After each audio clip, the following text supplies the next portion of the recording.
Republicans squaring off at their second primary debate, but without the frontrunner for the nomination. Here to break down. Donald Trump is missing in action. He should be on this stage tonight. He owes it to you to defend his record where they added $7.8 trillion to the debt. That set the stage for the inflation that we have. And I want to look at that camera right now and tell you, Donald, I know you're watching. You can't help yourself.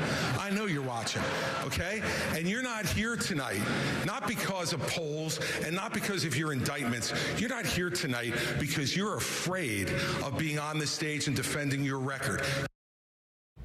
All right, now here to break down last night's winners and losers. Are there losers? Fox 5's political analyst Charles Chamberlain. Do we have to call them losers? Yeah, unfortunately. Oh, okay. There's winners and losers. Okay. Well, then let's go first to the one that was not in the room. Former President Trump not at this debate. No, but guess what? What? He was a winner.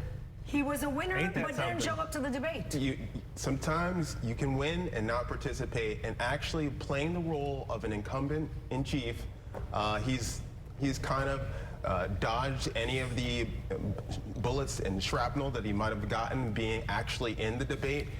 Look, he's already well ahead by double digits in most of the polls. National polls, state polls, Iowa, New Hampshire. I'm talking like 30, 20% he's ahead. It makes no sense for him to participate in this where he's going to constantly be the target of everyone's ire. So for Trump, staying out of the debate was a positive thing for him.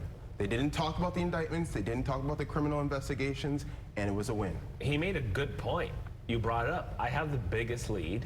Why am I going to waste my time on this? It's not going to affect me. It's almost like it's a lose-lose. Why do it? Why bother? Will he be attending any of the debates, or is he just going to do this? Is this the strategy? I think that remains to be seen. The question is, right now, there's so many candidates that they're all fighting for these little scraps. But as the field starts to shrivel down a little bit and the spotlight's on a few candidates, they may get a larger portion of the other percentages. Okay, that aside, I wanted to get your thoughts overall on the debate and how it went, or as Donald Trump would say, did you see any vice presidential candidates for me on that stage? I don't know, I didn't, but what are your thoughts overall?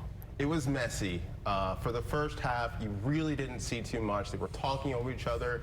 A lot of folks were taking swings at Vivek Ramaswamy, who was the standout from the last debate, and as it usually happens when someone is the lead dog, everyone takes shots at him, and they went after him hard.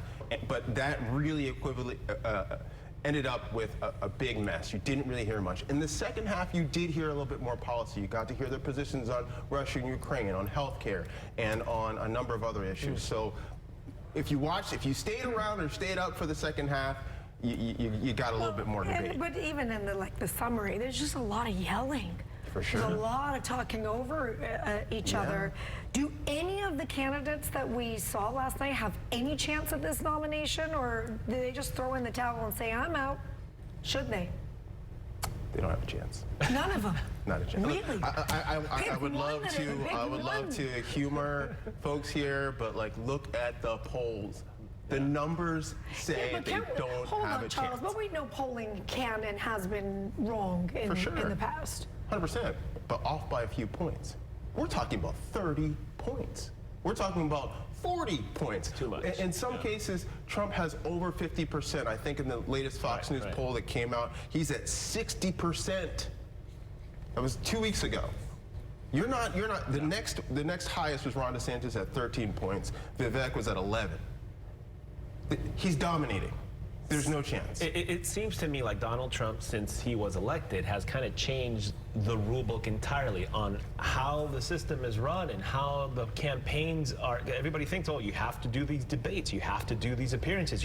He's kind of writing his own rules as it goes, and it's working. Yeah, so true. Do these other candidates look at what he's doing, and can they do anything? It seems like they cannot. Well, this situation is unprecedented, right? We have someone who is a former president who's running again against a full field, and I can't remember the last time we've had something like that. So the circumstances are different, and yes, he doesn't play by the same rules that everyone plays by. So yes, you're right.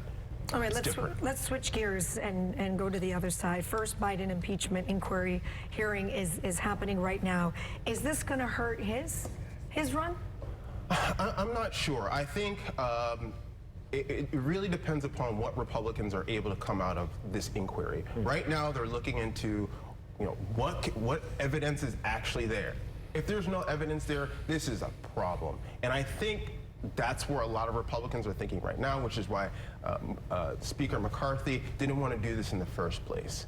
He didn't necessarily want to get involved in this because, look, Americans care about all the issues that we've been talking about all day, from gas prices to health care to other kitchen table issues, and right now they're just hurling insults and impeachment inquiries at each other, and that's not what's going to get them reelected and allow them to take over the House. And I think McCarthy knows that. Explain to people the difference, because people hear impeachment, people hear inquiry. It has so many different definitions to different people. How does this differ from the impeachment plural that we've seen already with President Trump? Yeah, so before you actually have an impeachment vote, you have to have an impeachment inquiry. And the inquiry helps you to define what are those things that are going to help basically indict the president. What did he do wrong? And so the inquiry is for them to do research and talk about the things that were wrong. If they're not able to come up with anything, then this is problematic. So this is the first step. He isn't impeached. And actually, when the Senate votes, that's when you're actually removed from office. This is just the beginning. We're not even close just yet. I'm going to start asking this question. I mean, we're like, what, a little more than a year out? And I'm No, what? No. The Iowa primary is January, I believe, 15th.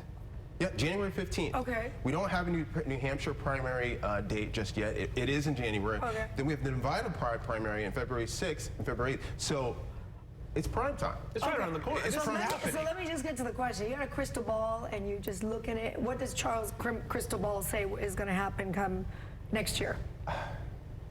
I think I said this the last time we were on, but it's the same old, Steph Curry and LeBron. We're just going to be seeing the same match over and over again. I hate to break it to everyone, but that's what it's going to be. So it's just like it's uncharted territory, just everything here in the campaign and with Trump and then with the Biden. But it's going to be a Biden-Trump rematch, in your opinion? For sure. Okay. That's where we're headed. We'll see what happens. That's all we can do. Charles Chamberlaine, we thank you for the expertise, as always. No problem.